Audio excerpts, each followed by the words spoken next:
One cold night in early March in 1996, I sat at the kitchen table in our 200-year-old log farmhouse.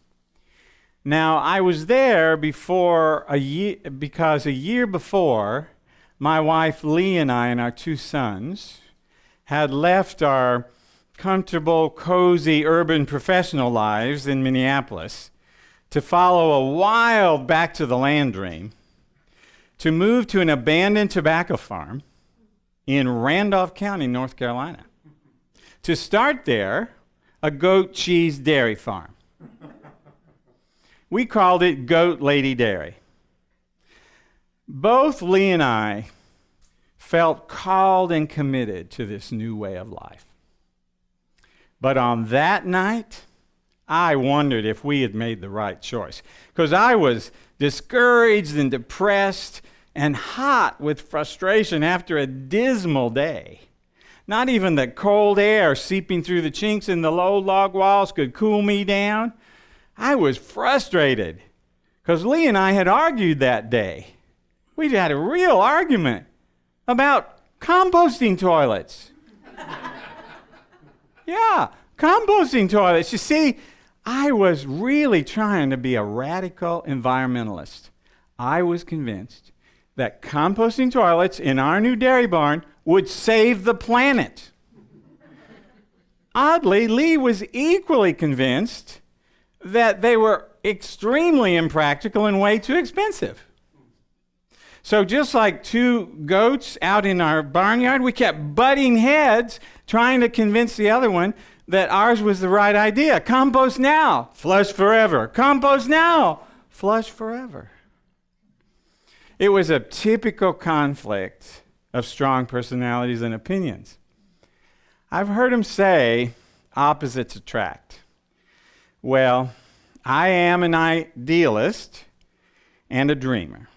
Lee, she is a realist and likes to keep it simple. I encourage her to think big and reach for the sky. She keeps me grounded and focused on what's important. Now, Lee is beautiful, and she is passionate, and she is strong-willed, which is helpful much of the time, but not when she really needs to know that my idea is the best one. Compost now. So as I sat there at that table, Lee got up and put her coat on, and she got ready to go outside. I'm going to go up and check on Notch. I think she's about ready to have her babies. You look tired. You wait here. If we need you, I'll let you know. Well, so I watched Lee walk up the farmyard. I could see it started to snow. And I could see there kind of our haphazard pins that we had to put up all over the farmyard because our cozy, warm new dairy barn wasn't done yet. So all of our very pregnant dairy goats were going to have to deliver their babies out in the open, snow or no snow. Well, so you know how sometimes when you're sitting like that, your mind just starts to wander. So my mind went way back to 1972 when Lee and I first met. Now, our paths crossed in a very unlikely way. We didn't know each other. She was from Nashville, Tennessee, and I was from a corn farm in Illinois. But each of us had volunteered, along with many other college-age young people from across the country, for a program called Shiloh Give a Year. Now, this was a Peace Corps-like setup where we all agreed to live and work for a whole year with disadvantaged families in the ghettos of New York City. We wanted to help. We thought we could make a difference. We really believed we could change the world.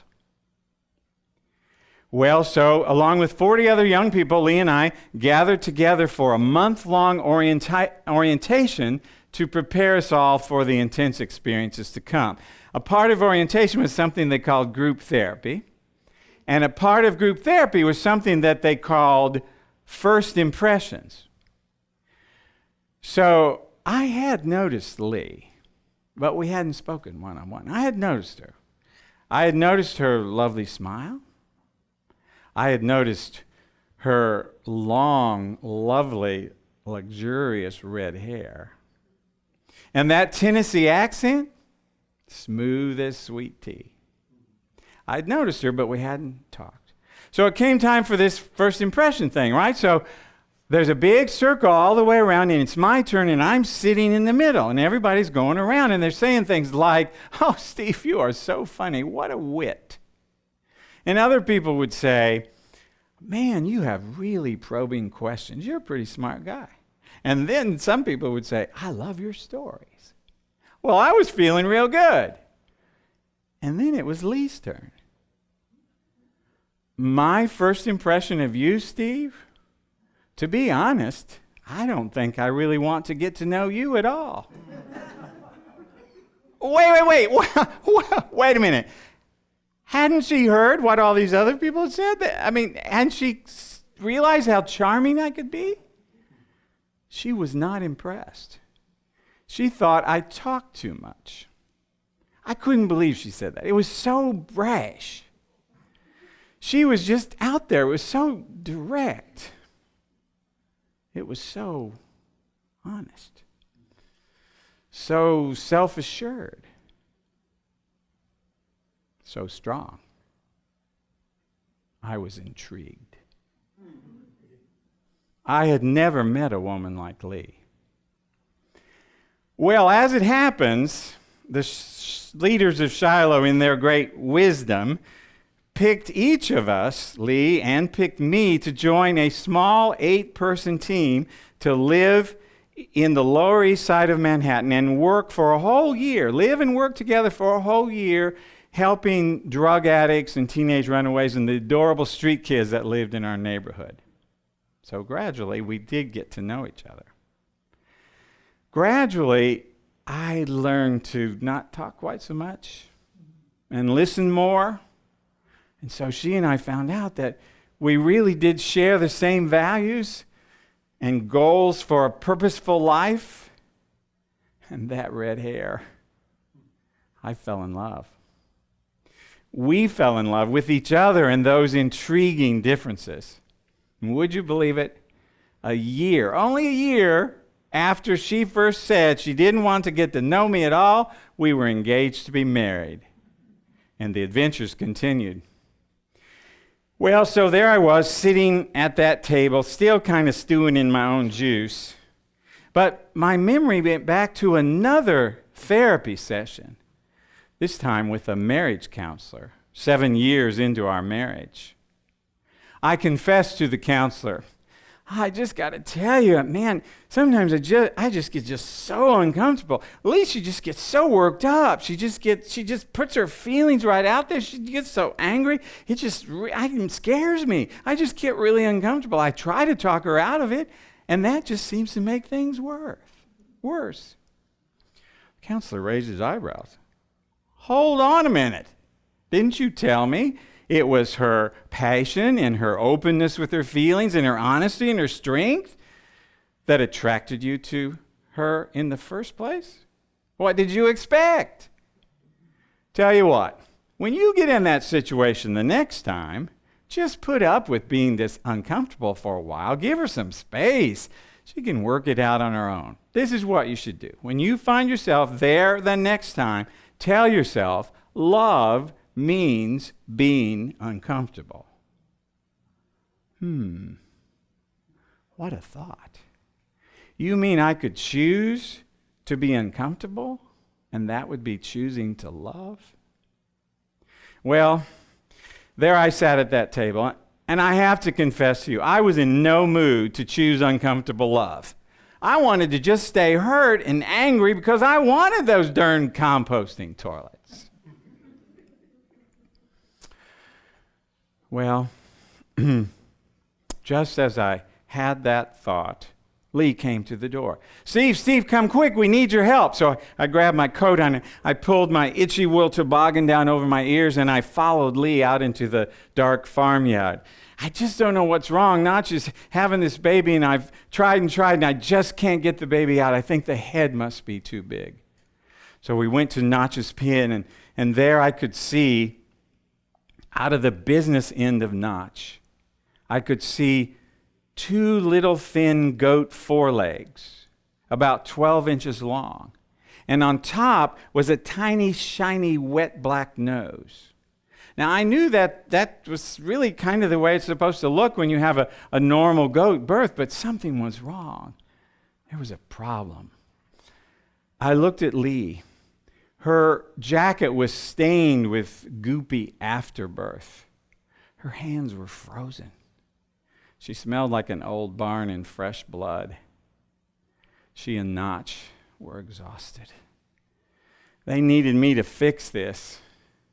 I focused. Steve, I think Notch is contracting. Pull now. So I grabbed those 2 little hooves as tight as I could, and I pulled out and down, just like I'd been taught. Nothing. Okay, one more time, a little harder. Out and down. Still nothing. Okay, one last time, as hard as I dare. Out and down. Nothing. We were stuck. What would we do? And then Notch laid down. Lee went and stroked her neck, said, Notch, hang in there, girl. Don't give up. We'll fix this. Hang in there. And then she jumped up to jog to the kitchen, and over her shoulder she said, I'm going to call the vet. Try to keep her calm. When Lee returned, you could still see the worry in her face, but there was a new kind of steely determination in her eyes, and she gave the orders. Okay, here's the deal. The vet says, we've got a hold of 2 little baby goat legs, but we don't have a hold of just 1 baby goat. The vet thinks we've got a hold of 1 leg of 1 goat and another leg of another goat, and that'll never work. She told me what to do, and I've got to do it because my arm is smaller. So quickly, Lee went over and she took that 1 little goat leg and she pushed that right back inside Notch. And then as she was pushing the other leg back in Notch, the little black nose disappeared. And then she took her well-lubricated arm and she inserted it inside of Notch up to the elbow. I'll never forget what I saw next. Lee looked up in the sky and a little bit up to the left. With her fierce gaze, she focused at a spot in the heavens that seemingly only she could see. I thought, what is she looking at? And then it dawned on me. Lee was no longer out with us in the cold and the wet and the worry. She had moved inside of Notch to the only place she could be to save Notch and save her babies. My brave city girl spouse stepped up like a superhero, and with one hand, like eyes, she found those little hooves, and she traced her way up that foreleg, you see, because she's got to know what's all connected to what. And then she goes over, she finds first the little shoulder, and then there's the little neck. She goes all the way over and down the other leg and grabs that other hoof. And there, amazingly, she takes that hoof, goes back, and gets the first hoof and begins to pull towards the light. And as she does, she prays, let's just hope I've got a hold of only 1 baby now. And then I could see Lee's hand emerge from outside of Notch. And then there in her hand, those 2 little hooves. And now we've got 2 forelegs, and now we can get a hold of both of them. And out and down, and then a nose and a forehead, and out poured onto the snowy, soft grass a whole, long-legged, pure white, beautiful baby goat. Well, the second kid soon followed, sliding easily through the well-lubricated and stretched birth canal. Notch saw her new babies. And even though she was very tired, she was a proud new mama, and so she bleated hello, da, da. And then she licked and loved them awake. She looked as tired as she'd ever been, but the fear was gone. Relief and gratitude was in its place. I began to really understand what I had witnessed. We weren't tangled up anymore. We weren't stuck in some silly argument about composting toilets. Lee had pulled us through. She had saved, miraculously, all 3 of those goats. And she had saved us all. And I knew then that we were in the place where we belonged. And we would make it through no matter what. And I realized that I had fallen in love all over again. I handed Lee a towel. Lee, you are the strongest woman I have ever known. I love you so much. We've been married now for 46 years. And you know, I still don't have my composting toilets.